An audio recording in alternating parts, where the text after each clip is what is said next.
지난 시간에 이어서 이 7장에서 지금 세 번째 7장 말씀을 가지고 생각하고 있습니다. 우리가 누구냐라고 하는 이 정체성은 대단히 중요합니다.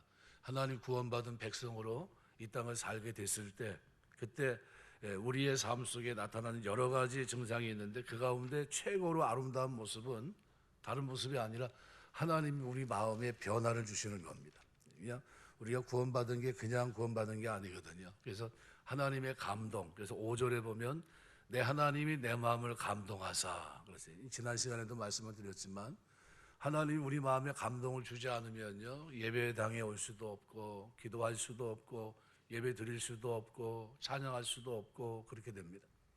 아침에 새벽 기도 때 제가 이제 칼바르트가 내가 어떻게 기독교인이 되었는가, 어떻게 크리스찬이 되었는가 하는 책을 아마 2년도 정도에 이제 발간한 걸로 알고 있는데, 그 책에서 그가 그런 얘기를 합니다. 내가 배경이 좋아서 좋은 부모를 만나서 어떤 환경 때문에 내가 크리스찬이 된 게 아니라, 내가 크리스찬이 된 거는 콜리라고 하는 개를 통해서 집요하게 나를 쫓아오는, 내가 패배하고 내가 절망하고 내가 실패하고 낙심하고 있을 그때도 절대로 포기하지 않는 예수 그리스도의 은혜가 나를 붙들었기 때문에 오늘 내가 크리스찬이 됐다는 거예요. 굉장히 의미가 있는 내용이거든요. 근데 그것은 다윗 한 사람에게만 해당되는 얘기가 아닙니다. 오늘 우리가 여기까지 이르게 된 것, 누가 누구를 포기하지 않은 겁니까? 내가 하나님을 포기했는데 하나님은 절대로 나를 포기한 적이 한 번도 없어요. 사랑하셨고, 그리고 그 사랑을 선함과 인자하심으로 우리와 늘 함께 하셨어요. 변함없는 모습으로 우리에 대한 사랑을 포기하지 않으셨고요, 그 사랑을 확증하기 위해서 그리스도를 주셨습니다. 너무나 감사하죠. 그 선함, 그 토부라는 단어는 우리가 구원에 대한 모든 좋은 것들을 말할 수 있습니다. 행복이라든가 이 모든 것, 그게 선함에 다 들어가 있습니다. 근데 그 선함과 인자하심이 시편 23편에 보면 정녕 나를 쫓으리니 나를 따르리니 그랬습니다. 자꾸 강조하지만요, 군사용어입니다. 전쟁할 때 전쟁 중에 보급품을 어떻게 해요? 아군이 전쟁하려면 뭐가 있어야 됩니까? 두 가지가 있어야 돼요. 싸우기 위한 총탄이 있어야 되고요, 그 다음 뭡니까? 먹어야 될 거 아닙니까? 보급이 돼야 돼요. 그런데 하나님께서 선함과 인자하심으로 우리를 어떻게 해요? 보급해 주시는 거예요. 끊임없이 추격하면서 내가 쓰러지지 않게, 내가 낙심하고 패배하지 않게, 내가 승리할 수 있도록 그 길을 걸어갈 수 있도록, 마치 뭐와 같냐면요, 홍해를 나오는데 앞에는 무슨 구름 기둥, 불 기둥으로 하나님께서 딱 막으시고 낮에도 밤에도 어떻게 합니까? 하나님 보호하세요. 이길 수 있도록 하시고요, 보호하시고 인도하십니다. 이게 오늘 우리가 내가 예수 믿고 구원받게 된 결정적인 동기가 바로 거기 있는 겁니다. 우리 열심에 있지 않고요, 우리 노력에 있지 않습니다. 우리의 경험에 있지 않고요, 오직 하나님의 사랑이 있는 겁니다. 처음서부터 하나님 우리를 사랑하셨고, 그 사랑 속에서 그리고 그 사랑에 부응하는 삶을 살게 한 겁니다. 그래서 교회는요, 만약에 100명이 나오면 100명이 다 헌신하지는 않아요. 그 가운데 많아야 5명, 조금 더 많으면 10명, 10명도 많아요. 근데 그 몇 명이 하나님 앞에 헌신합니다. 근데 그 몇 명을 하나님이 들어서 축복하시고 그들 통해서 하나님의 나라를 확장하세요. 그게 굉장히 중요합니다. 그래서 우리 느헤미야서 지금 7장을 쭉 보고 있는데 5절부터 38절까지 또 39절부터 65절까지 우리가 두 번에 걸쳐서 생각을 했고요.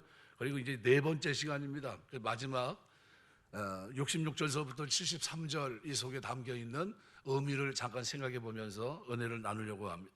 성도들은 무엇보다도 하나님의 감동, 성령의 충만함, 이게 제일 중요합니다. 하나님의 은혜가 없이는 아무것도 안 돼요. 사도 바울이 일생을 평가하면서 뭐라고 변합니까? 나의 나 된 것은 하나님의 은혜로 된 것이고, 내가 다른 사도보다 더 많이 수고한 것은 내가 아니요 나와 함께한 하나님의 은혜다, 이렇게 얘기하거든요. 그러니까 은혜 없이는 되는 게 하나도 없어요. 그 은혜가 나를 붙잡고 계신 겁니다. 그 긍휼이 나를 불쌍히 여기신 겁니다. 그래서 66절 기록한 말씀 그대로 보면, 느헤미야 7장 66절에 보면 이렇게 표현합니다. 온 회중의 합계는 42,360명이다. 얼른 보면 많이 왔네 이렇게 생각할 수 있어요. 그런데 이게 많은 게 아닙니다. 이게 어린이 부녀까지 다 합한 숫자예요. 이 인원은 포로로 잡혀가기 전 남유다 백성 인구와 비교하면 턱없이 적은 숫자입니다. 왜냐하면 여호사밧 시대 남유다 인구가 성인만 100만 명이 넘었습니다. 가만히 생각해 보세요. 100만 명. 유다 백성 중에 바벨론 포로로 잡혀간 사람이 20만에서 학자들은 30만까지 얘기합니다. 그러면 이렇게 돌아온 사람의 숫자가, 귀환한 사람의 숫자가 얼마라고요? 4만 명 약간 넘어요. 나머지 사람들은 어떻게 된 겁니까? 죽었든지 귀환을 포기했든지 둘 중에 하나입니다. 페르시아 제국 내에 정착해서 평안하게 지내고 있는 사람들은 모은 재물과 영예를 버리고 폐허가 된 고국으로 돌아오기를 꺼려한 겁니다. 야, 지금 가봐야 어때요? 말 그대로 황무지야. 다 불러서 아무것도 없어. 다 하나 세워야 돼. 이런 겁니다. 성경을 보면 소수의 귀한 자들을 통해서 성전이 재건된 것을 알 수 있습니다. 그래서 에스라 6장에 보시면 13절부터 22절 보면 다리오 왕이 조서를 내리며 유브라데강 건너편 총독 다스네와 스달보네와 그들의 동관들이 신속히 준행하니라 하면서 쭉 14절에서부터 22절까지요. 그 상황을 쭉 설명합니다. 결국 뭘 느끼냐면요. 전체가 아니라 소수가 같습니다. 충성심에서 기인한 거죠. 그러니까 이 사람들을 하나님이 쓰십니다. 미미한 숫자를 할지라도 바른 믿음, 하나님께 대한 충성심을 지닌 성도들이 결국은 뭡니까? 하나님 나라 회복의 힘이라는 거예요. 그래서 히브리 11장 11절 보면 이 사람들은 뭡니까? 약속을 믿은 거예요. 하나님의 언약을 확신하고 있었고요.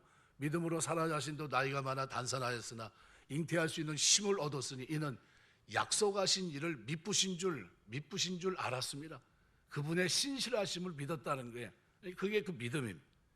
또 두 번째는 하나님의 전능하신 능력을 의뢰했습니다. 이사야 30장 15절 보면 주 여호와 이스라엘 거룩하시니가 이같이 말씀하시되 너희가 돌이켜 조용히 있어야 구원을 얻을 것이요 잠잠하고 신뢰하여야 힘을 얻을 것이거늘 너희가 원하지 아니하고. 그러니까 하나님의 전능하신 능력을 의뢰하는 것. 이 사람들은 바로 이런 사람들입니다. 하나님을 사모하는 사람들. 이사야 30장 3절 31절에 보면 여호와의 목소리에 아수르가 낙담할 것이며 주께서는 막대기로 치실 것이다 이렇게 얘기합니다. 이 교회는 바로 이런 사람들이 마치 기도원의 300용사와 같은 성도들이 있는 교회는 사단의 공격도 사람들의 회방도 물리치고 하나님의 역사를 이루게 됩니다. 300명이 우리가 볼 때는 적은 숫자지만 미디안의 숫자에 보면 어마어마하게 적은 숫자죠. 그런데 하나님은 이 숫자를 통해서 어떻게 해요? 하나님의 능력을 나타내십니다. 우리는 하나님 앞에 쓰임받는 사람들입니다. 마태복음 18장 18절에서 20절에 보시면 진실로 너희에게는 무엇이니 너희가 땅에서 매면 하늘에서 매일 것이요 무엇이니 땅에서 풀면 하늘에서도 풀리리라. 진실로 다시 너희에게 이르노니 너희 중에 두 사람이 땅에서 합심할 무엇인지 구하면 하늘에 계신 내 아버지께서 그들을 위해 이루게 하시리라. 두세 사람이 내 이름으로 모인 곳에는 나도 그들 중에 있느니라. 우리 신앙생활하면서 기도하게 되시길 주의 이름으로 축원합니다. 하나님 앞에 무릎 꿇는 것 밖에는 방법이 없어요. 오직 기도입니다. 엎드려서 기도할 때 하나님 은혜 주세요. 두세 사람이 같은 마음을 가지고 하나님 앞에 엎드리면 하나님께서 반드시 은혜를 베푸십니다. 빌립보서 1장 27절 오직 너희는 그리스도의 복음에 합당하게 생활하라. 이는 내가 너희에게 가보나 떠나 있으나 너희가 한 마음으로 서서 한 뜻으로 복음의 신앙을 위하여 협력하는 것과 그랬습니다.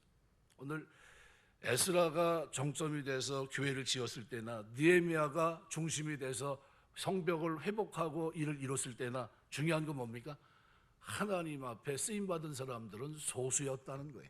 돌아온 사람도 소수였습니다. 그런데 하나님은 그들을 쓰셨어요. 그들은 어떤 사람들입니까? 믿음, 언약을 믿는 사람들이었고요. 전능하신 하나님을 신뢰하고 기도하는 사람들이었습니다. 하나님의 능력을 사모하는 사람들이었어요. 우리가 이 땅에 살면서 하나님의 일들을 감당할 때 여러분 하나님을 신뢰하며 기도하는 여러분 되시길 주의 이름으로 축원합니다. 그리고 이들은 또 어떤 사람들이냐면요.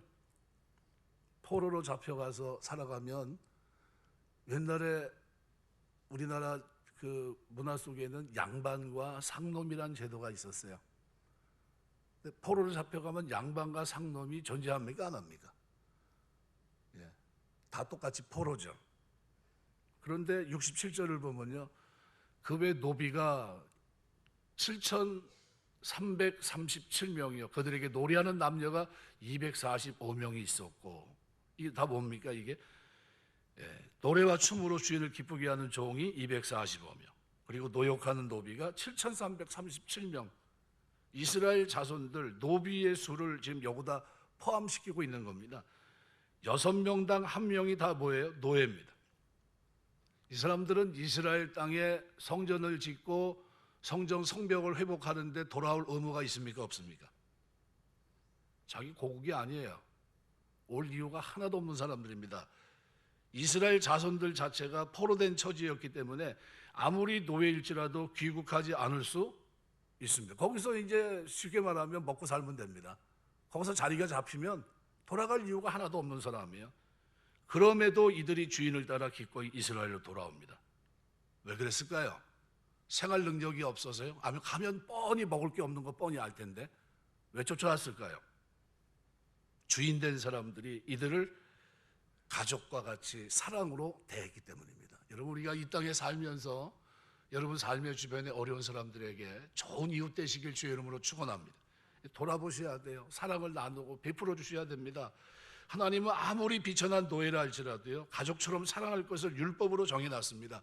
신명기 5장 14절에 보면 일곱째 날은 내 하나님 여호와의 안식일인즉 너나 내 아들이나 내 딸이나 내 남종이나 내 여종이나 내 소나 내 낙이나 내 모든 가축이나 내 문 안에 유하는 객이라도 아무 일도 하지 못하게 하고 내 남종이나 내 여종에게 너같이 안식하게 할지니라. 여러분, 노예에게 주일날, 요즘은 주일날 뭐예요? 쉬게 하라는 겁니다. 또 안식일에 노예 다 같이 쉬었어요. 그리고 노예를 때리거나 죽이는 일을 금합니다. 그래서 출애굽기 21장에 보면요, 21절에 사람이 매로 그 남종이나 여종을 쳐서 당장에 죽으면 반드시 형벌을 받으려니와 그가 하루나 이틀을 연명하면 형벌을 면하리니 그는 상전의 재산입니다. 26절 27절에도 보면요, 사람이 그 남종의 한 눈이나 여종의 한 눈을 쳐서 상하게 하면 그 눈에 대한 보상으로 그를 놓아줄 것이며 그 남종의 이나 여종의 이를 쳐서 빠뜨리면 그 이에 대한 보상으로 그를 놓아줄지니라. 그러니까 노예를 때리거나 죽이는 일을 금했고요, 노예들도 출애굽기 12장 44절에 보면요, 각 사람은 돈으로 산 종은 할례를 받은 후에 먹을 것이며, 할례 받고 축제에 참여할 수도 있었습니다. 더군다나 매 7년마다 돌아오는 안식년의 소출은 노예의 재산으로 그들에게 줍니다. 그래서 레위기 25장 보면요, 6절 7절에 이렇게 표현해요. 안식일의 소출은 너희가 먹을 것이니 너와 내 남종과 내 여종과 내 품꾼과 너와 함께 거류하는 자들과 내 가축과 내 땅에 있는 들짐승들이 다 그 소출로 먹을 것을 삼을지니라. 그러니까 이스라엘 백성들은 이 하나님의 규례를 따라 똑같은 노예예요. 똑같이 노예인데도 진심으로 어떻게 해요? 노예를 대했던 겁니다. 사랑으로 대했던 겁니다. 자기들도 포로된 처지입니다. 그들을 그 사랑에 끌려 그들이 자원해서 주인을 따라 폐허가 된 이스라엘로 돌아온 이유는 어디 있을까요? 도망가고 싶을 거예요. 자유자가 되고 싶고요. 근데 그것을 포기하고 주인과 함께 다시 돌아온 겁니다. 그러니까 이들 삶에는 성전 재건의 나중에 중요한 자원이 됐거든요. 우리의 삶을 돌아보게 하는 말씀입니다. 여러분 밑에 누가 종이 있고 일꾼이 있는데 그 사람이 같은 고난 속에 있다가 돌아올 때 같이 올 수 있는 사람이 있을까요? 가봐야 뻔한데 고생하는데 난 못 가겠다. 그럼 올 수 있는 사람은 어떤 사람일까요? 그래도 내가 어떻게 주인을 배반해? 주인이 나에게 얼마나 사랑해 줬는데 나는 저 사람 배반할 수 없어. 그런 사람이 돌아온 겁니다. 그런 사람이. 쉽게 말하면요, 유대인도 돌아오지 않는 판에 종들은 자기 주인 때문에 돌아왔다는 거예요. 그러면 여러분이 어떤 주인이 돼야 될까요? 새 사람 거듭난 사람으로서 좋은 주인 되시길 주의 이름으로 축원합니다. 하나님 경외하고 사랑하는 주인이 돼야 돼요. 그저 로마 시대 예배서 우리가 6장을 이제 5장 6장을 쭉 이제 보고 있는데 그 당시 그 로마 문화권은 뭡니까? 주인에게 생사여탈권이 있었어요. 말 안 듣는 종도 죽일 수 있었고요. 심지어 자기 자녀도 어떻게 합니까? 말 안 듣고 형편없고 아무래도 쟤는 좀 안 되겠어 싶으면 어떻게 해요? 아들에서 명단에서 축출시켜버립니다. 쫓아버려요. 그리고 양자를 입양해서 자기 아들 삼아요. 그게 법적으로 허용됐던 시대가 로마 시대입니다. 근데 그런 시대에 새 사람이 됐어요. 이제 예수 믿고 구원받았어요. 그럼 어떻게 해야 됩니까? 주의 교훈과 훈계로 그들을 양육하라고 한 겁니다. 그게 몸에 배서 하나님 말씀이 마음속에 흐르고 삶에 변질될 수 있는, 내 삶을 바로잡고 살 수 있는 그런 사람으로 만들어 놓으라는 거예요. 그래서 그게 신명기 쉐마예요. 6장에 기록되어 있는. 그러니까 우리가 우리 자녀들을 어떻게 해야 됩니까? 하나님 말씀에 마음이 어떻게 해요? 그 속에 마음이 녹아 있어야 돼요. 나는 무조건 하나님의 자녀다. 나는 하나님의 사랑을 받고 이 땅을 사는 은혜 속에 있는 사람이다. 이 어려서부터 배우고요. 그리고 그걸 어떻게 가르쳐야 됩니까? 시간만 나면 어떻게 해요? 하나님 경외하고 사랑하는 걸 가르치는 겁니다. 길을 갈 때나 앉았을 때나 누웠을 때나 뭘 하든지 이 자녀가 누구냐? 하나님을 알고 하나님을 신뢰하고 그 말씀을 따라 살아갈 수 있는 자녀, 그것이 하나님 경외하는 거거든요. 이거를 가르치라는 거예요. 그게 신명기 쉐마예요. 기회가 되는 대로 끊임없이 앉았든지 길을 가 누웠든지 어떤 때가 됐든 간에 기회를 놓치지 말고 그 자녀의 마음속에 하나님의 말씀이 바르게 심겨져서 그 말씀을 쫓아 살 수 있는 사람이 되게 하라, 이거거든요. 그런데 그런 문화와 환경 속에서 이 종들이 누굴 만난 겁니까? 하나님 경외하는 사람을 만난 거예요. 그 속에 어떻게 뭐가 있습니까? 말 그대로 세상 사람이 세상이 주지 못하는 자상함과 따뜻함, 그 사랑이 그 속에 넘쳤던 거예요. 말씀을 준행하면서 그대로 살아내니까요. 이웃을 어떻게 대했을까요? 덕으로, 사랑으로, 친절로 대했던 겁니다. 자기 종들을 그렇게 대했던 겁니다. 그들이 돌아온 거예요. 잠언 14장 21절 보면 이웃을 업심 여기는 자는 죄를 범하는 자요, 빈곤한 자를 불쌍히 여기는 자는 복이 있는 자니라. 저 말씀 그대로입니다. 우리가 이웃을 보면서 사랑으로 행하게 되시길 주의 이름으로 축원합니다. 업신여기라고 주신 게 아니라요, 연약함을 강한 자가 마땅히 약한 자의 약점을 담당하라고 우리를 주신 거예요. 하나님 능력을 모르는 그들에게 하나님의 능력을 나타내라고 하나님께서 우리를 만나게 하신 거고요. 그게 중요합니다. 잠언 14장 31절 보면 가난한 사람을 학대하는 자는 그를 지으신 이를 멸시하는 자요, 궁핍한 사람을 불쌍히 여기는 자는 주를 공경하는 자니라. 이게 하나님 경외하는 거는 주신 환경 속에서 어떻게 해요? 사랑하며 살아야 돼요. 잠언 19장 17절 가난한 자를 불쌍히 여기는 것은 여호와께 꾸어드리는 것이니 그의 선행을 그에게 갚아주시리라. 지금 주인들이 어떻게 살았을까요? 비천한 노예했던 불과한 그들, 처지는 똑같이 종이었지만, 그렇지만 그들은 그런데도 주인으로서 역할을 했던 그들, 그 사랑을 세월이 흘렀는데도 그걸 느끼며 살아가고 있었어요. 그럼 어떻게 했다는 겁니까? 배려해줬다는 거예요. 사랑을 해줬고. 그러니까 그들이 어떻게 해요? 돌아온 겁니다. 그들이 적게 돌아왔습니까? 아니요. 6명 가운데 1명이 노예일 정도로 그들이 돌아온 겁니다. 시편 112편 5절 보면 은혜를 베풀며 꼬이는 자는 잘 되나니 그 일을 공의로 하리로다 그랬습니다. 정의로 행하리로다. 마태복음 25장 35절 36절 내가 줄일 때 너희가 먹을 것을 주었고 몽활할 때 마시게 하였고 나그네 됐을 때 영접하였고 헐벗었을 때 옷을 입혔고 병들었을 때 돌보았고 옥에 갇혔을 때 와서 보았느니라. 이게 그리스도의 사랑이에요. 여러분, 약한 자들, 소외된 자들에 대한 관심을 가지고 우리가 살게 되시길 주의 이름으로 축원합니다. 저희는 1년에 교회가 딱 2번, 그죠? 2번 합니다. 그죠? 6월달 말에 이제 우리가 섬기는 교회들, 도와주는 교회들을 위해서 한번 이제 헌금을 해서 그들이 힘있게 할 수 있도록 도와줍니다. 뭐 몇백만 원 나오면 그걸 그대로 나눠줘요. 필요한데, 꼭 필요한 대로. 그 연말이 되면 또 한 번 합니다. 그때는 어떻게 해요? 우리 시찰 내에 있는 어려운 교회, 그리고 쌀을 이걸 해가지고 작년에는 우리 이 신갈 쪽에서 뭐 하냐면은 이제 후배 목사님인데 지금 노숙자 밥 해준 지 꽤 오래됩니다. 네, 그래서 거기에 아마 쌀 전체 다 줬어요.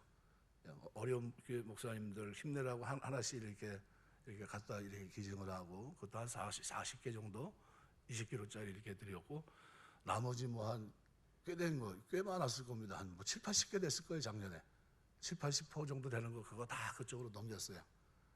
금년에도 또 그렇게 할 겁니다. 금년에도 또 어떻게 해요?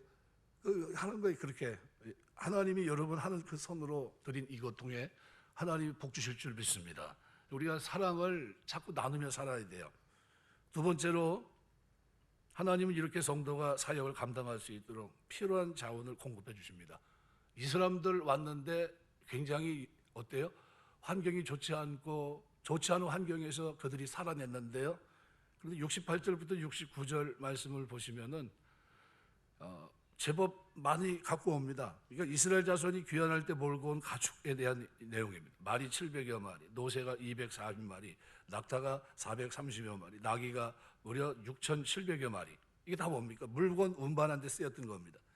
하나님은 고레스를 통해서 귀한 가축을 공급해 주었고 튼튼한 노예들과 67절 보면 그 외 노비가 7,300 이렇게 쭉 나오잖아요.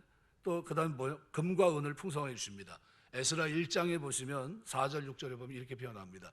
그 남아있는 백성이 어느 곳에 머물러 살든지 그곳 사람들이 마땅히 음과 금과 그 밖에 물건 짐승으로 도와주고 그 외에도 예루살렘에 세울 하나님의 성전을 위해 예물을 기쁘게 드릴지니라 하였더라.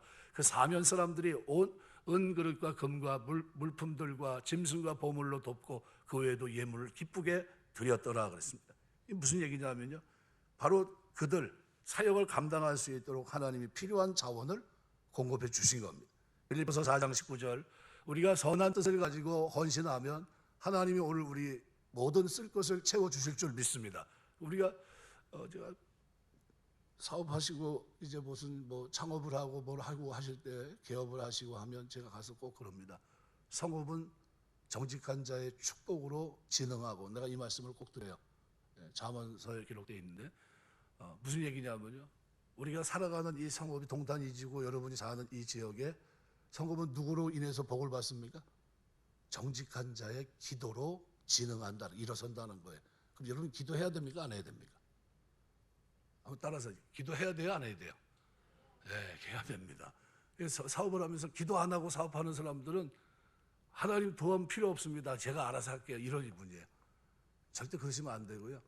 하나님 앞에 기도하시길 주 이름으로 축원합니다. 성읍은 정직한 자의 축복으로 진흥한다고 그랬어요.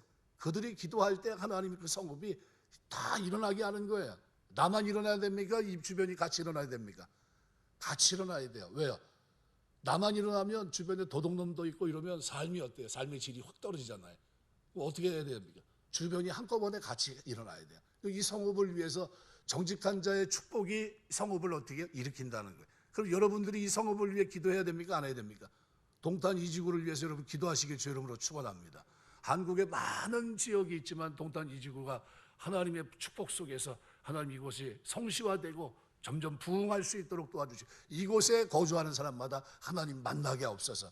기도하시길 주 이름으로 축원합니다. 그리고 이곳에서 터전을 잡고 뭔가 사업을 하는 사람마다 불경기다, 뭐 힘들다, 사업하면 망한다 하는 그런 시대지만 여기만큼은 하나님 되게 하옵소서. 기도해야 됩니까? 안 해야 됩니까? 해야 돼. 세상 사람들은 뭐라고 얘기합니까? 아예 틀려, 요즘 장사하면 망해, 그럽니다. 그런데 그 속에서 일어날 수 있는 비결은 어디 있습니까? 하나님의 도움이에요. 하나님 도와주실 줄 믿습니다. 하나님 기도하셔야 돼요. 로마서 8장 32절, 자기 아들 아끼지 않고 우리 모든 사람을 위해 내주시니까 어찌 그 아들과 함께 모든 것을 우리에게 주시지 않겠느냐. 우리 구하지 않았을 뿐입니다. 구하면 하나님 채우십니다. 고린도후서 9장 8절, 하나님이 능히 모든 은혜를 너에게 넘치게 하시나 이는 너희로 모든 일에 항상 모든 것이 넉넉하여 뭘 하려고요? 모든 착한 일을 넘치게 하게 하십니다. 너희는 하나님의 지으신 바라, 그죠? 뭘 위해서요? 선한 일을 위해서. 에베소서에 기록합니다. 우리가 이 땅에 살면서 선한 일을 위해 지음받은 존재들입니다. 그럼 거기 하나님이 그냥 선한 일만 하라고 그냥 명령만 하십니까? 아니면 할 수 있도록 여건도 조정하십니까? 여건도 조정하십니다. 그럼 여건에 필요한 것들은 누가 구하셔야 됩니까? 여러분이 구하셔야 돼요. 이게 필요하고 이 환경이 저에게 너무나 필요합니다. 이 환경을 하나님 만들어 주셔야 됩니다. 그럼 기도하셔야 돼요. 세 번째로, 하나님의 나라와 의를 먼저 구한 성도들이 많은 교회가 부흥하고 있는 모습을 볼 수 있습니다. 그래서 70절에서 72절 보면 어떤 족장들은 역사를 위해 보조하였고 청덕은 금 1000드라크마, 그죠?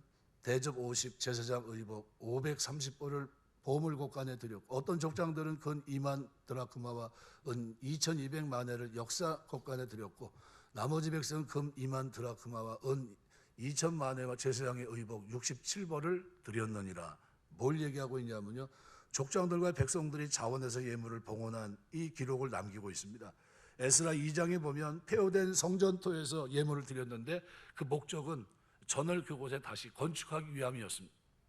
성전 재건을 위해 필요한 물질을 최선을 다해 봉헌했던 겁니다. 그래서 에스라 2장 68절 보면 이렇게 명 어떤 족장들이 예루살렘에 있는 여호와의 성전 토일으로 하나님의 전을 그곳에 다시 건축하려고 예물을 기쁘게 드리되, 그죠? 예물을 기쁘게 드렸다 했습니다. 이 말은 자신 능력에 맞도록 최대한 드린 것을 말합니다. 전의 성경은 역량대로 드렸다고 표현됩니다. 이사야 1장 23절에 보면 내 고관들은 패역하고 도둑과 작하고 다 뇌물을 사랑하며 예물을 구하며 고아를 위해 헌신원하지 아니하며 과부의 송사를 수리하지 아니하는도다. 포로로 잡혀가기 전에는요, 지도자들이 탐심에 빠져서 백성들의 재산을 착취하고 도적과 한패가 되는 일을 자행했던 겁니다. 그런데 고난 속에서 사람이 깨집니다. 하나님이 크신 연단을 받고 난 후에 이스라엘 지도자들이 철저하게 먼저 어떻게 해요? 하나님 백성의 정체성을 회복하고 그 나라와 의를 먼저 구하고 있는 모습으로 나타납니다. 자기 이익을 구하지 않고 하나님 영광을 구하는 백성들이 많았기 때문에 이스라엘은 기적처럼 재건할 수 있었던 겁니다. 우리가 살아가면서 먼저 그의 나라와 의를 구할 수 있는 은혜가 있게 되시길 주의 이름으로 축원합니다. 하나님, 이 사람들 어떤 사람이에요? 고난을 통과하면서 자기 삶을 정결하게 하시는 사람들이에요. 그래서 이 신앙의 진실성은 뭘 통해서 알 수 있습니까? 헌신, 하나님을 위한 헌신으로 입증됩니다. 아무리 누가 뭐라고 해도요, 참 드린 게 하나도 없으면요, 헌신이라고 볼 수 없어요.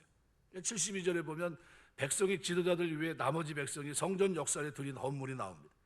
금이 2만 다릭, 은이 2천만에, 제사장의 의복이 67벌. 족장들이 드린 예물에는 미치지 못하지만요, 넉넉지 못한 형편 가운데서 이만큼 드릴 수 있었던 것은 정말 대단한 겁니다. 그들이 바벨론에 간 것은 장사해서 돈 벌려고 한 게 아닙니다. 전쟁 포로로 끌려갔던 거예요. 거기서 신앙이 회복됐던 겁니다. 거기서 그들의 생활은 순탄하지 못했을 겁니다. 가진 것도 많지 않았을 거고요. 이런 와중에서 하나님의 전을 사랑하는 마음이 그들 중심에 있었기 때문에, 회복, 이것이 그들 마음속에 있었기 때문에 최선을 다해 자원해서 헌물을 드린 겁니다. 백성들은 하나님의 전을 위해 아무런 조건 없이 자발적으로 하나님께 드린 겁니다. 하나님을 위한 이 같은 헌신이 바로 신앙의 진실성을 판단하는 잣대가 됩니다. 그래서 하나님은 이것을 할 마음, 웰링리스라는 단어입니다. 할 마음을 귀하게 여기십니다. 고린도서 8장 12절 보면 할 마음이 있으면 있는 대로 받으실 터이요 그랬습니다. 할 마음만 있으면, 웰링리스라는 단어, 할 마음, 할 마음으로 번역된 헬라어 프로디미아라는 말은 자진해서 무엇을 하려는 마음, 기꺼이 하는 것을 말합니다. 굿윌이라는 단어예요. 굿윌. 이게 사람들은 할 마음보다 결과를 더 중요시하는 경향이 있지만 하나님은 뭘 귀중히 여기십니까? 할 마음. 이걸 귀중히 여기세요. 그러니까 예수께서 연복에 헌물을 넣는 많은 사람들을 보면서 유독 가난한 과부의 두렙돈에 대해서 칭찬한 이유는 뭡니까? 그에게 뭘 보신 거예요? 할 마음을 보신 거예요. 할 마음. 마가복음 12장 41절 44절 보면 예수께서 헌금함에 대해 앉으사 무리가 어떻게 헌금에 돈 넣는가 보시. 여러 부자는 많이 넣었는데 한 가난한 과부는 와서 두렙돈 곧 한 고들 한 틀을 넣었는지라. 예수께서 제자들을 불러다 이르시되 내가 진실로 너희에게 이르노니 이 가난한 과부는 헌금함에 넣는 모든 사람보다 많이 넣었도다. 그들은 다 풍족한 중에 넣었거니와 이 과부는 가난한 중에서 자기의 모든 소유 곧 생활비 전부를 넣었느니라 하시니라. 어떻게 이렇게 할 수 있었죠? 그 마음속에 할 마음이 있었던 거예요. 할 마음. 할 마음이란 이 기준으로 주님이 보셨기 때문에 과부가 부자보다 훨씬 많이 바쳤다고 표현한 겁니다. 주님은 하나님을 향한 마음이 부자들보다 과부가 훨씬 더 진실하고 간절했다는 것을 아셨습니다. 양 100마리 가진 사람에게 한 마리는 백분질에 불과합니다. 근데 한 마리밖에 없는 사람에게는 소유의 전부예요. 이 두 사람이 다 같이 양 한 마리씩을 헌물로 바쳤다면 사람들은 가치를 동일하게 평가하는 것이 일반적입니다. 근데 하나님은 그 할 마음을 보시고 평가하시는 거예요. 오늘 드렸던 사람들은 다 뭡니까? 하나님 앞에 자원하는 마음 주신 거예요. 이게 억지로 됩니까? 아니요. 그래서 오늘 느헤미야 7장에서 여러분이 꼭 기억하셔야 됩니다. 하나님 어떤 마음을 좋아하세요? 자원하는 마음. 근데 이 마음이, 그래서 5절 보면 내 하나님이 내 마음을 감동하사 귀족들과 민장들과 백성들과 그 계보대로 등록하게 하심으로, 하나님이 그렇게 하셨다는 거예요. 하나님이 저와 여러분의 마음에 어떤 마음이요? 감동시켜서, 그죠? 할 마음 주시길 주의 이름으로 축원합니다. 그죠? 억지로 하는 게 아니에요. 전에 깜짝 놀란 게 부흥회를 하는데 모 부흥 강사가 와가지고 억지로 막 헌금을 막 작정하고 하는 모습을 봤어요. 안수 집사님 한 분이 왔다가 교회 가면서, 그때 제가 이제 강도사 때인데, 강도사님 이제 부흥회 안 되겠지, 운전하고 이제 다 싣고 왔다 갔다 해야 되잖아요. 저는 이 부흥회 때 안 옵니다. 저한테 오지 마세요. 그러고 가시더라고. 뭐냐면 그 헌금을 막 강조한 거예요. 막 헌금은 강조하는 게 아닙니다. 헌금은 자원해서요. 하나님 은혜 감사해서 드리는 거지 억지로 하는 게 아닙니다. 오직 10의 1조 외에는, 그래서 어느 교회에서는 11조만 드리라고 합니다. 나머지는 다 드릴 필요 없고 그것만 구분해라, 이렇게 얘기하는 교회도 있어요. 중요한 거는 하나님이 우리에게 감동 속에서 할 마음을 주셔야 돼요. 굿윌, 이게 있어야 됩니다. 이게 있어야 헌신도 하고, 이거 있어야 기도도 하고요, 살아갑니다. 말씀 맺겠습니다. 여러 가지를 얘기했습니다. 중요한 거는 이들이 말씀의 기운 속에서 하나님을 신뢰하니까요, 말씀대로 살아갑니다. 어디서요? 예루살렘 땅에서는 그렇게 살지 못했어요. 유다 땅에서는. 근데 그들이 포로된 그 땅에 가서 종들 앞에 그들은 보란 듯이, 아니지, 우리가 우상을 섬겨서 이렇게 됐던 거지. 그러면 그때서부터 어떻게 하나님 마음을 회복시켜 주니까요, 말씀대로 살아갑니다. 그때 종들이 변화가 돼요. 그래서 종들이 우리 주인이 변화된 모습을 보는 겁니다. 어떤 모습입니까? 하나님 경외하는 모습을 본 겁니다. 사랑이 그 속에 흐르고 있는 모습, 긍휼히 여기고 자비가 넘치는 모습을 그들이 본 거예요. 그래서 그들이 그 은혜 속에서 하나님이 성전을 회복하는 기적을 일으키니까요, 하나님 앞에서 감사하며 그들이 헌신의 자리로 나갑니다. 그 마음을 주신 거예요. 그런데 놀랍게도 그 종들이 그렇게 쫓아올 줄은 몰랐어요. 근데 그 많은 종들이 쫓아갑니다. 포기하지 않고 낙심하지 않고 쫓아갑니다. 그리고 자원한 마음을 주셔서 그들이 어떻게 해요? 자신의 귀한 것들을 들여서 하나님의 전을 회복하고, 그리고 그런 중에도 144년인간 어떻게 해요?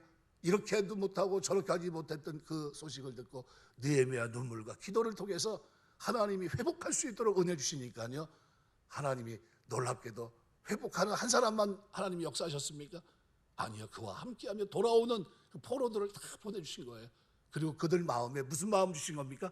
할 마음 주신 거예요. 할 마음. 신앙생활 하면서 저와 여러분이 헌신할 마음, 드릴 마음 주시길 주 이름으로 축원합니다. 이게 하나님 백성의 정체성이에요. 이게 뭐예요? 하나님의 은혜가 지금 흐르고 있다는 거예요. 내가 하나님 백성이 됐다는 겁니다. 우리 신앙생활 하면서 하나님께서 우리의 삶을 돌아보시면서 우리의 헌신은 뭐로 증거됩니까? 입술이 아니라 삶이에요. 살아내는 삶, 하나님 의지하고 경외하며 살아가는 그 삶 속에 바로 이런 것들이 흐르고 나타나고 있다는 거죠. 너무나 중요합니다. 성도들은 그래서 교회의 힘이에요. 다른 사람이 아니라 이 말씀은 다른 사람이 들었으면 좋겠다가 아니라 내가 듣고 내가 은혜가 되고, 이것이 내 마음의 힘이 되고 내 헌신이 되고, 이것이 내가 하나님 앞에 자원하는 그릇이 돼야 됩니다.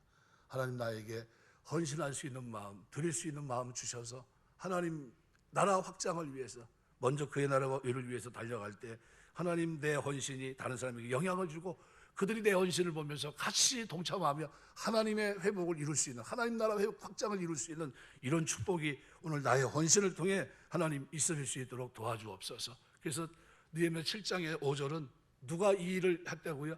내 하나님이 내 마음을 감동하사 그랬어요. 내 하나님이. 오늘 하나님이 저와 여러분의 마음을 감동시켜서 이 땅에 사는 동안 할 마음 주시길 주 이름으로 축원합니다. 헌신할 마음, 기도할 마음, 예배드릴 마음, 전도할 마음, 그래서 이 마음 주셔야 돼요. 그래야 우리 인생이 달라집니다. 그래야 우리가 하나님 앞에 복을 받고요, 그래야 하나님이 영광이 됩니다. 그래야 하나님의 역사가 나타나고요, 억지로 하는 게 아무것도 아닙니다. 사람들이 보이려고 할 필요도 없고요, 하나님이 주신 마음 가지고 내 힘을 다해서 최선을 다해 그 길을 갑니다. 약한 자는 종은 종대로, 제사장은 제사장대로, 그죠? 그 위치에 맞게끔 그렇게 섬겼습니다. 저와 여러분의 삶 속에 그런 은혜가 있게 되시길 주의 이름으로 축원합니다. 기도하겠습니다.